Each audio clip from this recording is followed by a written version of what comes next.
Muhammad sallallahu alayhi wa sallam grandit donc dans la maison de son oncle Abu Talib. Abu Talib n'était pas un homme riche, mais il aimait profondément son neveu et veillait sur lui avec beaucoup d'affection. Le jeune Muhammad sallallahu alayhi wa sallam grandissait dans une maison simple, où chacun devait travailler pour aider la famille. Très jeune, il commença lui aussi à travailler. Comme beaucoup de prophètes avant lui, il fut berger. Il gardait les troupeaux dans les collines, autour de la Mecque. Ce travail solitaire et exigeant lui apprit la patience, la responsabilité et la réflexion. Les savants expliquent que beaucoup de prophètes ont été bergers, car ce métier apprend à guider, protéger et prendre soin d'un troupeau, comme un prophète guidera plus tard sa communauté. En grandissant, Muhammad sallallahu alayhi wa sallam se distinguait déjà par son caractère. Il ne participait pas aux pratiques injustes de la société de la Jahiliya. Il ne mentait pas, ne trichait pas, et évitait les comportements dégradants qui étaient répandus à cette époque. Peu à peu, les habitants de la Mecque commencèrent à reconnaître sa droiture exceptionnelle.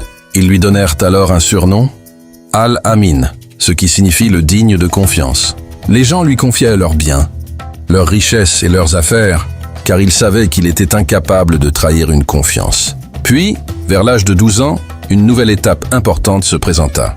Son oncle Abu Talib se préparait à partir avec une caravane commerciale vers le Cham, la région de la Syrie actuelle.